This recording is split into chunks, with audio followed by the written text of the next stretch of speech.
Terjerit-jerit kau buat konten. Ingat sedap sangat ke kedai makan kau ni?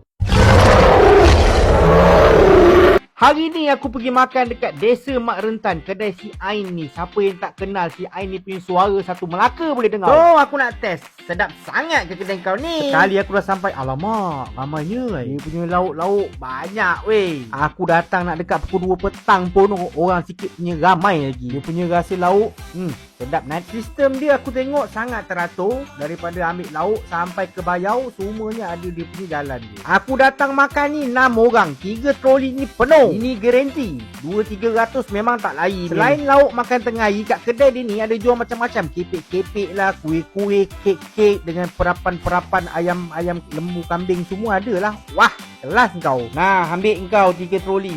Aku ingatkan mahal now. Rupanya satu mangkuk kecil ni setiap satu lauk RM5 je. Total aku bayar untuk 6 orang makan RM158. Siap lebih, tak habis, kenyang weh. Akan tetapi klepot asam pedas, ikan bakar, soto bakar lain harga. Memang sedap pun. Nasib baik murah. Jemput datang ke Desa Mak Rentan.